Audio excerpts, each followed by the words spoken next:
Hello, guys. Welcome back to another episode of the Drop Podcast, the podcast where we play games and hang out. We are back to business.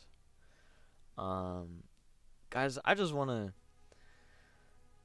Well, here, let me give you a little backup. So I was just playing.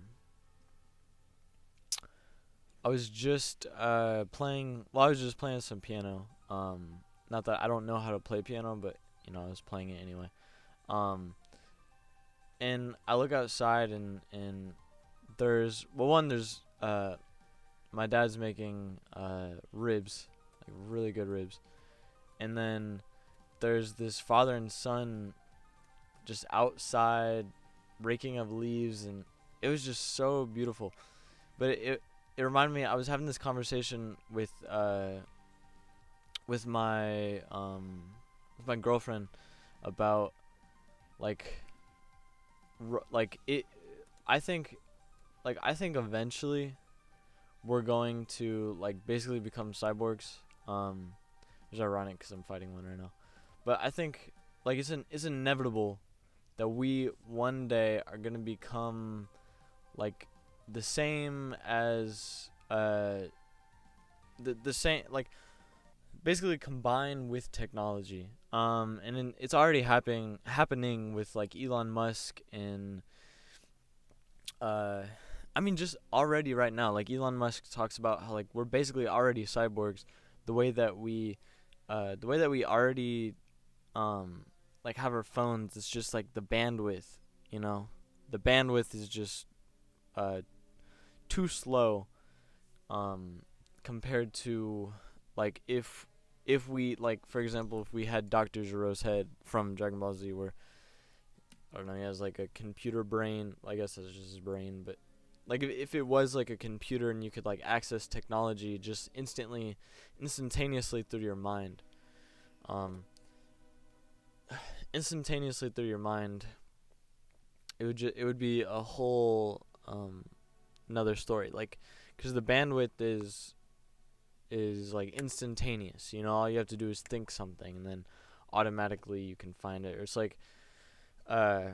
if I'm surfing the web, when I have to get on the web and I have to come up with, and then in the process of getting on the web, I probably get distracted by, I don't know, whatever notification, and sometimes I forget what I was looking for. But if you can instantaneously just access all that knowledge and information, it's a whole new detail to it, But anyway, me and my girlfriend were talking about would that be a bad thing? You know what I mean? Technically, there's no moral correctness to whether or not we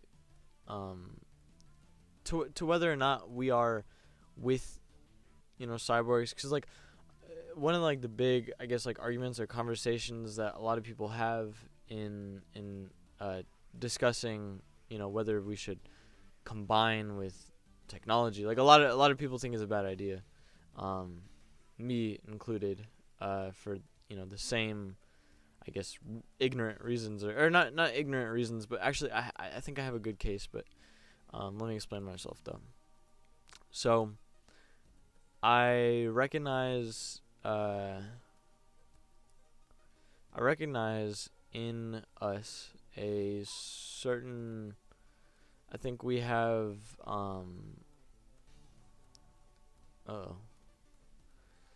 we well, there's just a beauty in okay, so, well, first off, let's define a cyborg. I think it's inevitable with the amount of progression that we have, and just with technology, which that's another interesting conversation that we can have, progression versus in enhancement in technology. But basically, if we were to combine with robots, it wouldn't be a bad thing. And let me explain. it would just be a thing, you know, like it wouldn't, there isn't really a moral case to be had, I don't think, you know. It's kind of just like, if we combine, then we combine, you know. And I mean, it's gonna happen, and that's basically like Elon Musk's case. You know, he just wants to do it safely, I think, and so that's why he's getting involved. And but I guess, like, you know, if like success, or not successful, but like wealthier people will have, you know, more access to all the good technology, and you know, so there's going to be a lot of disparity. But eventually, you know, as you know, through the progression of technology, it's just a natural thing that eventually that technology will then become cheaper, but then there will be better, more enhanced versions of that same technology, which, again, the difference between innovation and progression. Okay, we can do this. Wow, I'm getting pretty good. But well, here, let me just say this, because I think this is just where my mind wants to go. So if we're talking about like, what is the difference between innovation and progression? Well, I heard this, actually I forgot where I heard this, but if you think about it, it's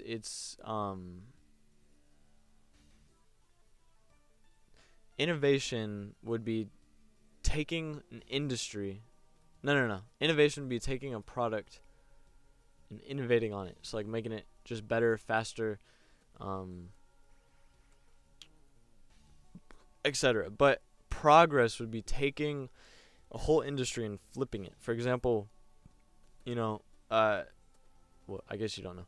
But for example, innovation would be taking the train industry and creating cars. You know, that's, well, not the train industry. It would be looking at the vehicle industry in 19 whatever, and you know, you come from a place where it's cars to airplanes, or I mean, just trains to bullet trains. You know, that's innovation. Well, I guess, I mean, that's not innovation, that's progression.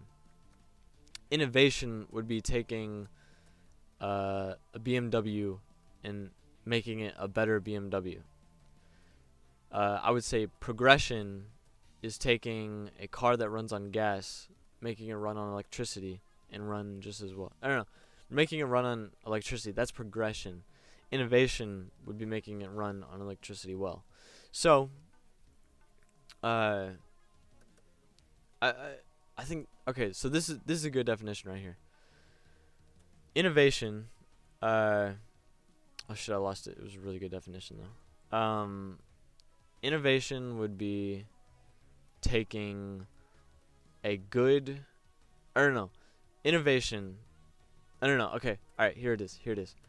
Progression would be finding a problem and solving it. For example, I don't know, global warming. Not that I know if that's 100% something that is a thing, but I mean, I don't see why it's not, you know what I mean? But nevertheless,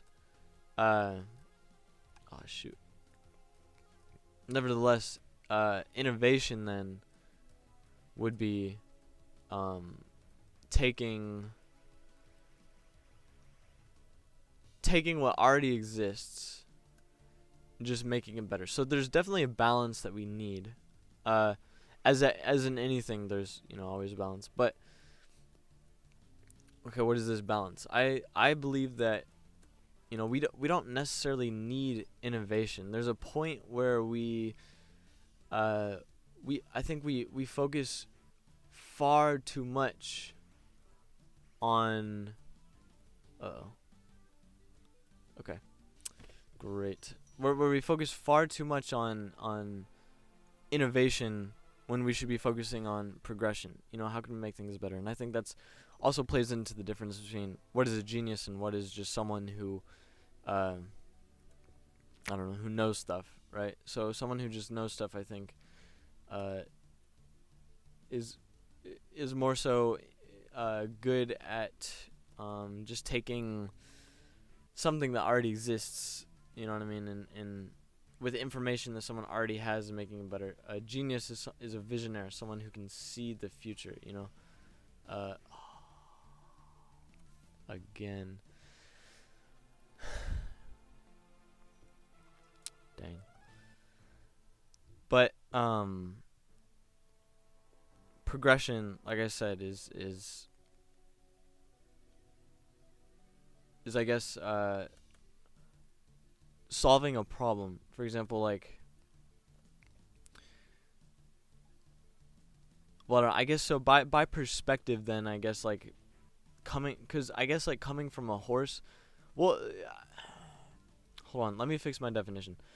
So, because I recognize, you know, traveling by horse is just progression kind of on, you know, traveling industry, I guess. But as a whole, it changes the world. You know what I mean? Tesla, I think, changes the world in some kind of way. Makes it better, I would think. I would say it makes it better.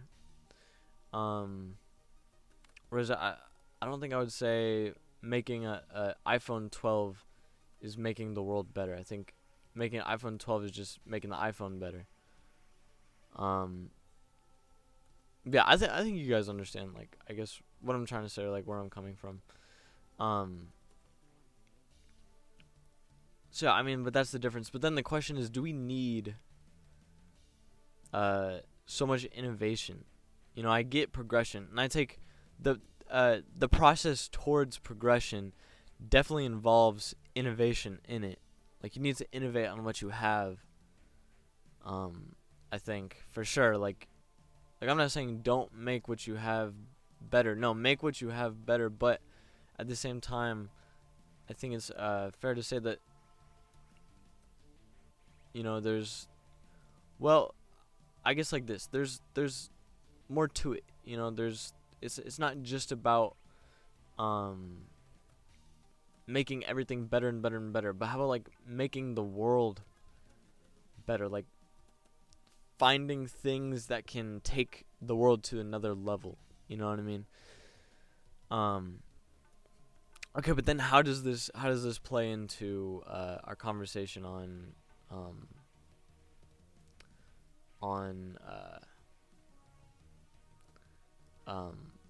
what I was talking about on, oh shoot, bad news.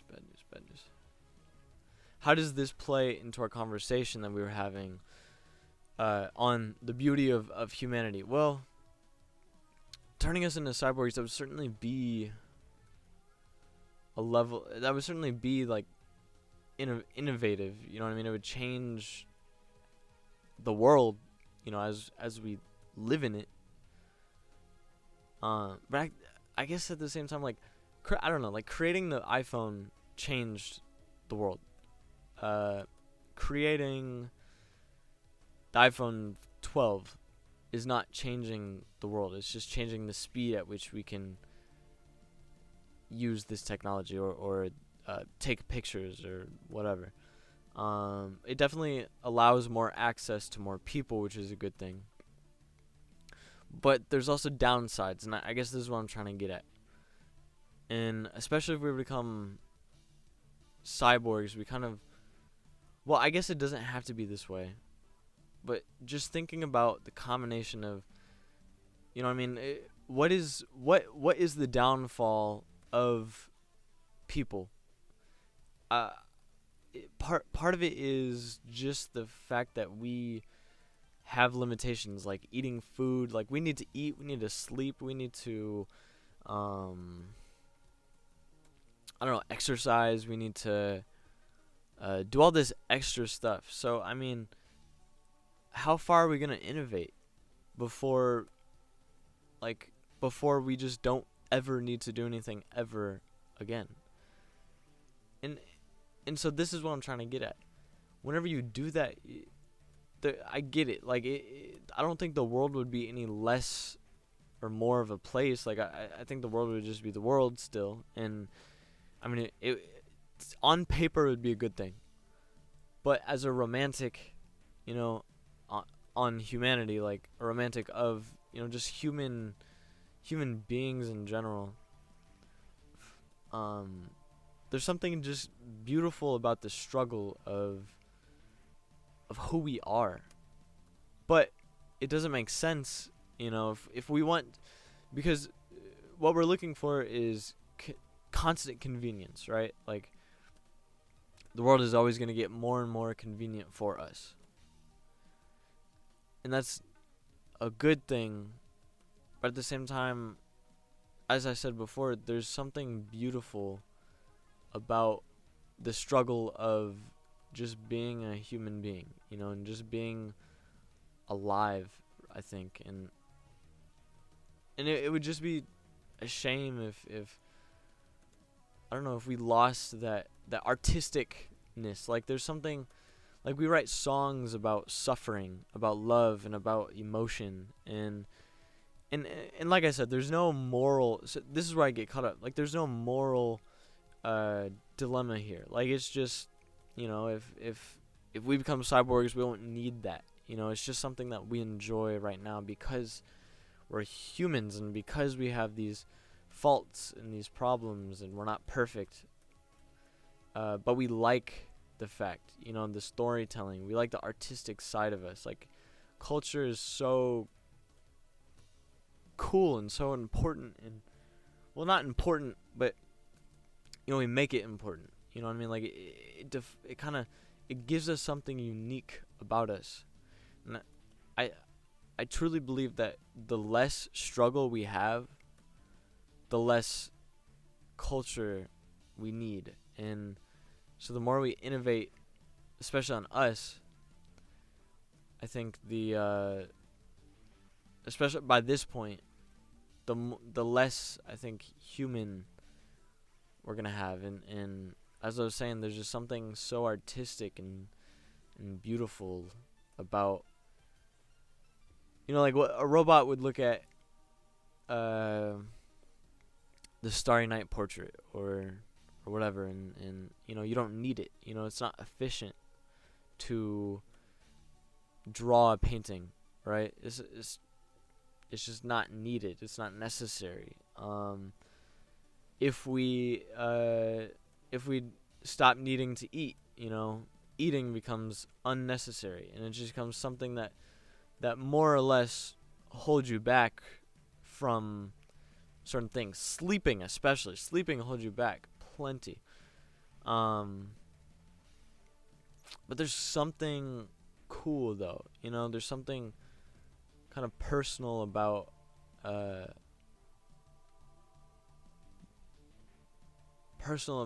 just being connoisseurs and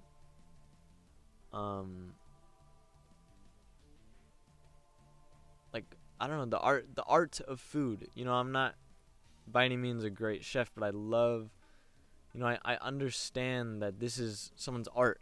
Dude, physical, like, think about this. Like, guns, I think guns is an art for some people. Like, some people just love the craft of guns. So I guess here's, where I'm wrong. But at the same time, I do think you lose a beautiful kind of essence to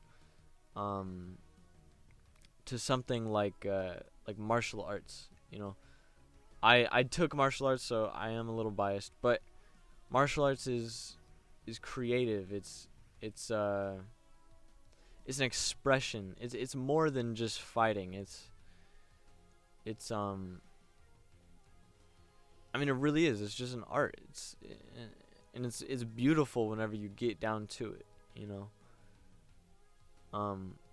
Like I said, I think that's gonna be lost if we have guns, but what happens whenever we don't need guns? We can just do, I don't know, I guess, like what we have now, like cyber warfare. Like, we don't even which I guess is kind of a terrible thing to say now that I say it. But I guess, like, the craft of making guns, the craft of making machines, and the craft of, all of that. And that's something that, now, I am a capitalist for sure. Like, I love capitalism. I think it's great for innovation, but I also think that innovation, I think what makes it so good is also its downfall.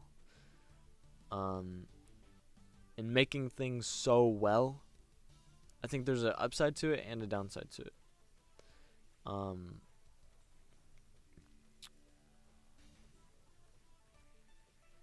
I think capitalism partly at fault for some of the best things that we have, but also some of the worst things that we have. And I think people have the socialism versus capitalism argument wrong. Like, I think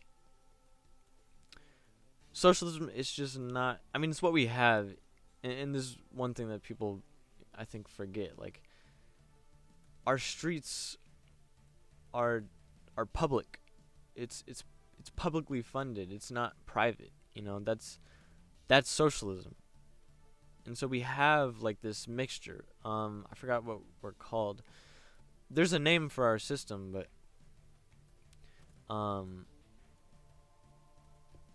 but in that, there's a great point that I would address, and that I think is important, very, very, very important, whenever discussing capitalism versus socialism.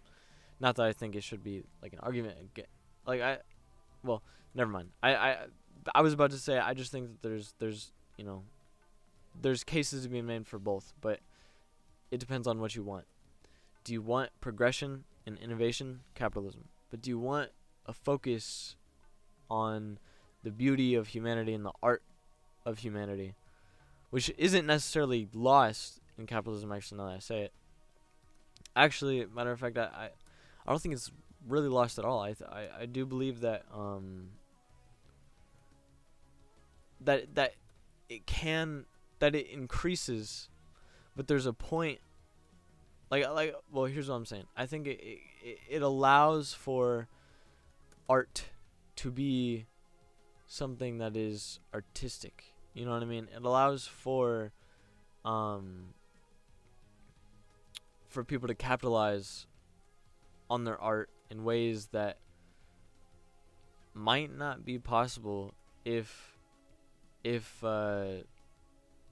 we give too much. Now here's I'm kind of getting in the realms of it's not, this is socialism. This isn't communism. And there's a big difference. A big difference that is ignored. Now it's a thin line, I think, but part of the difference is that socialism is like controlled communism. So like decided, like, where do you want your government involved? That's basically socialism. Communism is your government is involved and there's no choice. But like I was saying though, that there is some, okay, so how do you cut costs? You can, I guess, have a bajillion employees working on, oh shoot. Dang, that means we have to start all over. I'm so bad at this game. Pick up at least 24 pack of water. Awesome, if not, don't worry. Okay. Wait, where was I? Dang it, I can't believe I died. That's so annoying. Here we're just gonna go ahead and go Super Saiyan right away. Oh yeah, here's what I was saying. There's something lost whenever you are only practicing. Okay. Oh yeah. So cutting costs. What does it take to cut costs? Well, one piece of cutting costs is you have to cut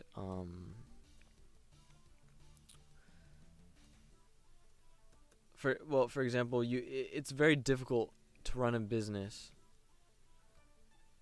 on if you're just going to run a business on producing doors, and you just have one person, and all your employees have to produce X amount of doors themselves. you're very limited on how many doors that you can make. But the upside, or the plus, is that, well, okay, I'm gonna need a senzu. But the plus is that, like, it really is an art. People become master crafts of doors. I mean, of making doors, and there's attention to more detail. Well, there's more details in the there's more details to these small things. The small pieces of I mean, just sanding a door, and trying to think, putting the doorknob in.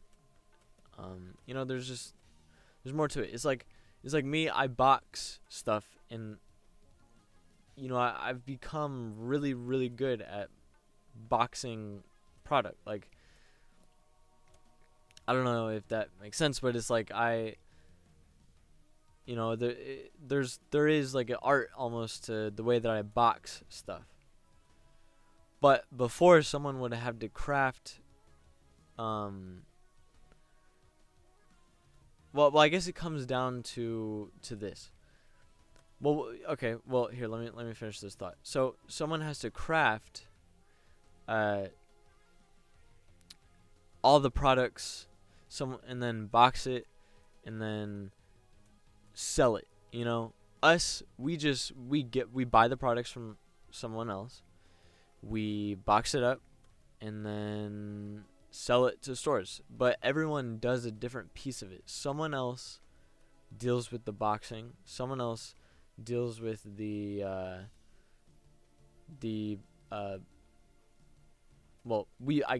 we buy product from manufacturers. So then you have manufacturers who manufacture, and they probably split up their stuff between so many different levels and whatever. And this is the egg. This is the eggs. Okay.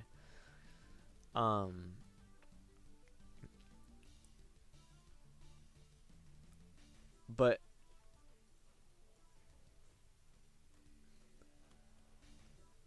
yeah, but as I was saying, like, well, basically, I mean, you guys get the point. Like, everyone has a different job that they're working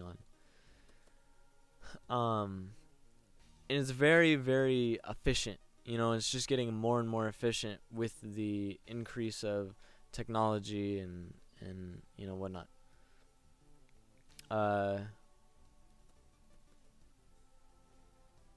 But then at the same time, it boils down to this. It's I mean, you have pride in your work, and I guess it's kind of a mental thing. But whenever you take on, well, Jordan Peterson talks about this. How do you become, a happy and satisfied individual? Well, a lot of that is by taking up more responsibility. The more responsibility you have, the better you feel when you're progressing towards your goal. See, we get like this pump of feeling good, not whenever we, and it doesn't come whenever we finish producing a product, or finish, I don't know, doing X, Y, or Z. It actually comes while we're doing it.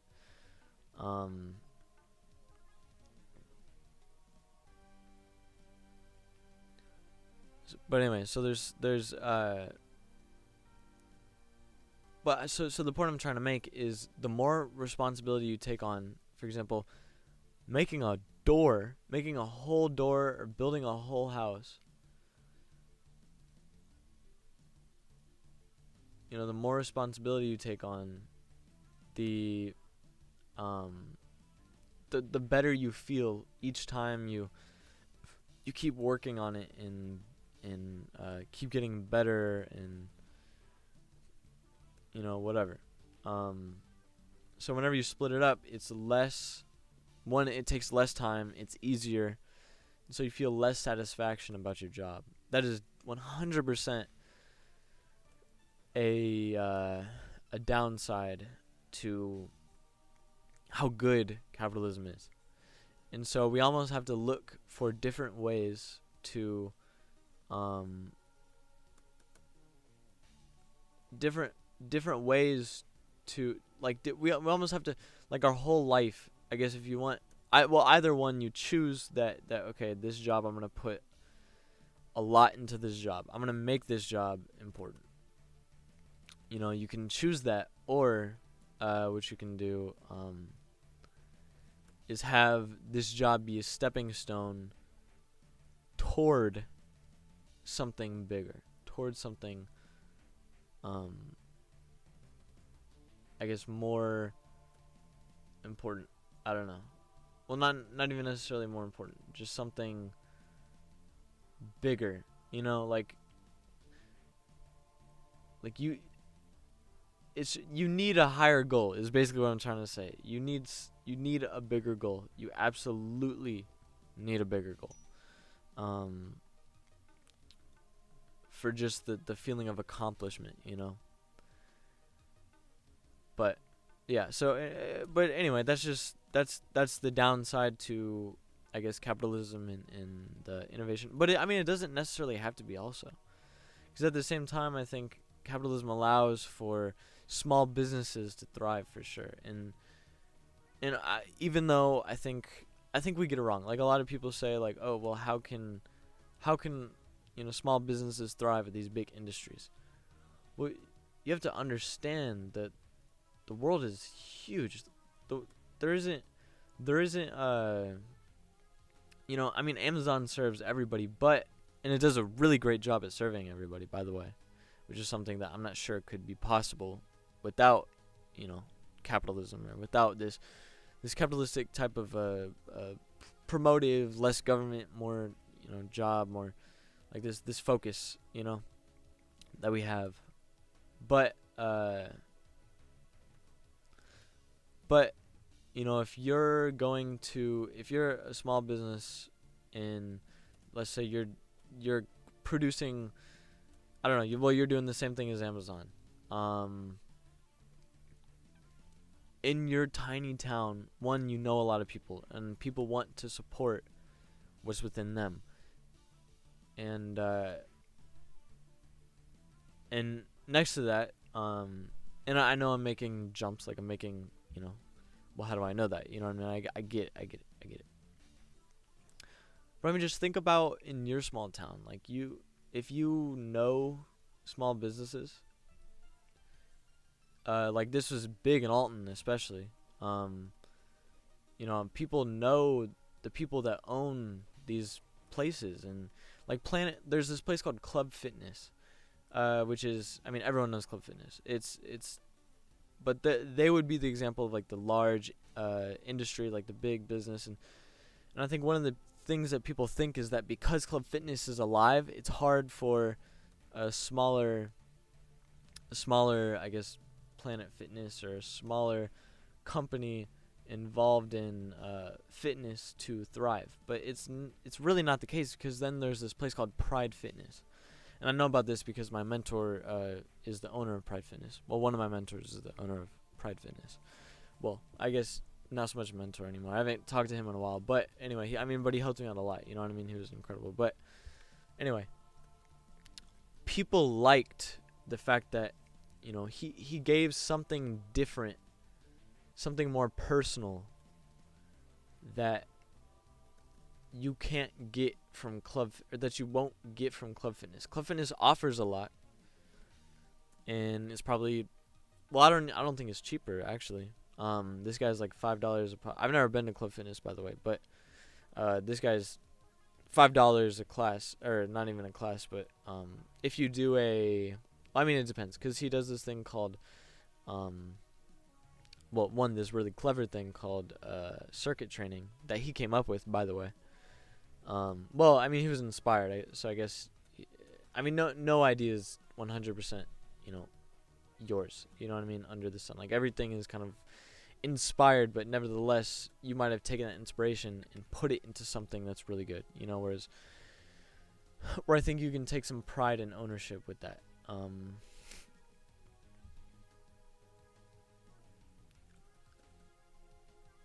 Okay, great. Oh my gosh. Why does it keep talking to me?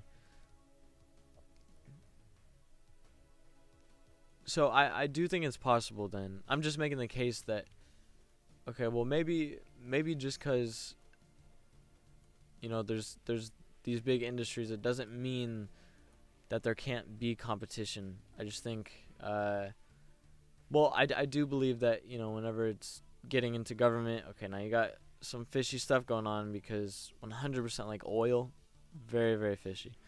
Or not fishy, but scandalous. Like there's a lot of scandal with the oil industry, and the too big to fail, well, that doesn't exist. But there is such thing as a government protecting. For example, banks, not too big to fail, too safe because the government wants to protect. I argue that you should let what's gonna fail and allow industry to figure itself out. Stop being the parent of the economy. Is how I think. Let the economy fail. Let us suffer for a second. The United States doesn't have to be number one, but if we figure out ourselves how to accomplish more, or how to sustain ourselves, and just let us deal with the consequences of ourselves. And this is all theoretical. I'm not saying this is the way it would work, but I don't think it's ever been tested. You know what I mean? We fail, but then we get protected. And part of it is because we ask for it. I'm not saying that the government is at fault. It's because of us. Because we get mad at the president. We make so many excuses. So this is where culture comes in too. You can't just change the government. You also have to change the culture. Stop asking, daddy government for protection. Say, okay, this happened. It's our fault, or it's my fault. What can I do different? Once we start doing that, then I think we can have the most natural and most beautiful and most compelling and most innovative economy in the world, with much more. Because here's the thing. It's so, we do have a top 1%, and that's how it should be though. And we don't realize that, but there's something called Plato's distribution, which basically means that in anything, there's always going to be a small minority that holds a lot. For example, how many artists are out there, but how many of them have made it? How many of them are super successful and super famous and super big? There's probably like 1% that's like ginormous, like in 1% that's in like the top percentage of artists, or like even with making money, probably with skill, probably with like, because I would argue this, and I'm gonna get in trouble for this. The Beatles, I've listened to their guitar playing. It's not that skilled, but then you see someone like Ewan, was it, Ewan Dobson or whatever, very talented person. John Gome, he did this song called Passion Fruit or Passion Flower or something. Very talented guitarist. Basically turned his guitar into a drum. I would argue he's probably in the 1%, but very few people. There's a lot of people that play guitar like the Beatles. They just play the chords and then pretty chords and whatever. But very few people can play like John Gome. But John Gome isn't as rich as the Beatles probably, or isn't as well known or as successful as whatever. I mean, then you have to define success, but whatever. Without getting too complicated, just keeping it simple, you guys know what I'm saying. Plato's distribution is a real and natural thing. But here's the thing. It's always changing. It's kind of like whenever, I forgot which philosopher, it might have been Plato, which is ironic. But they said, you never step in the same river twice. And the reason why that's the case is because every single time you step into it, it might look the same, it might function the same or similar, but the particles are always moving. It's always a different piece of the land.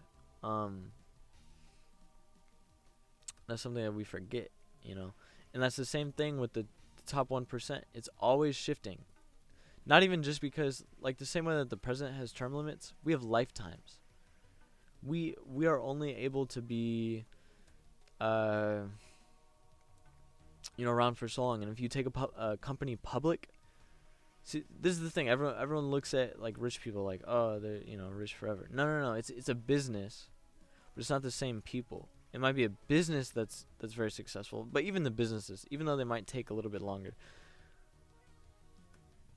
they're always different. They're always changing. It might take 100, 200 years, but they are always changing.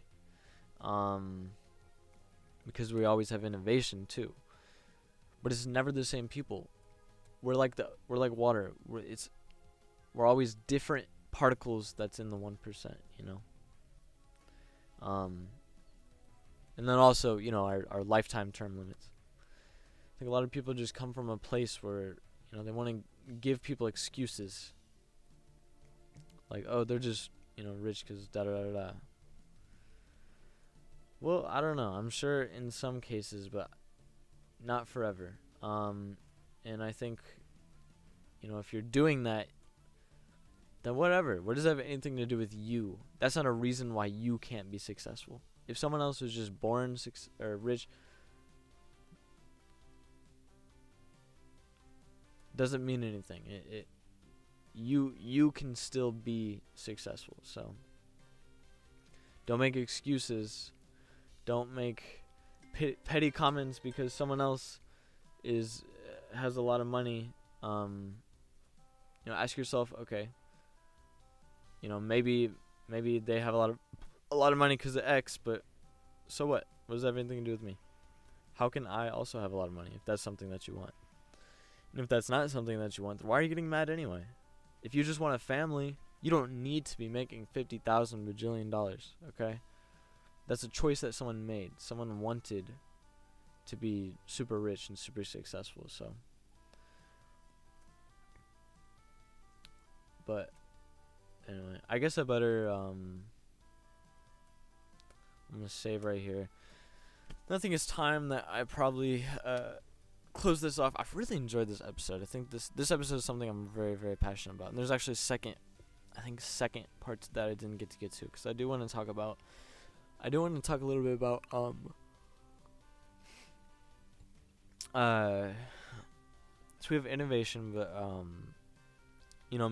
this came from a conversation that me and my girlfriend were having. This conversation was about schools, because public schools are, I guess, funded by house taxes. So then, richer people that pay more in taxes on their house, those public schools have more funding. And we were just talking about, like, is that a problem and why? Because then there's a story about this person who is the valedictorian of the School of Normandy in Missouri. And they went to college. In college, they were the valedictorian of Normandy, but were taking like arithmetic level math in college, which I don't know if it's true, but that's what I'm told. And if that's the case, then the question is, what is the problem there? Is it the students, the fact that that was the valedictorian yet they didn't know calculus, or does it have to do with funding, which I think we kind of figured was more of a combination, but I think culture is truly the answer. But anyway, that's besides the point. But I hope you guys enjoyed this episode and some of the ideas that we talked about in here. Definitely something that I'm passionate about. And if you want to support this podcast, and if you go to my website, joshuatbryan.com, then you can find this place. If you scroll all the way down, it says donations. You can donate there, or you can join my Patreon if you want to. Or honestly, the best way that you can support, first, by leaving a review. If you're listening on Spotify or iTunes or wherever you're listening on, or if you're just watching on YouTube, then you can leave a like, leave a comment, you can subscribe. That really helps. But the best thing that you can truly do to help me is simply by sharing the podcast if you think that if you think that someone else will find value in it, in the ideas that we discuss, or just be interested in the ideas, or I mean really just anything. Okay, so that all being said, I hope you guys enjoyed, and I will check you guys next time. See ya.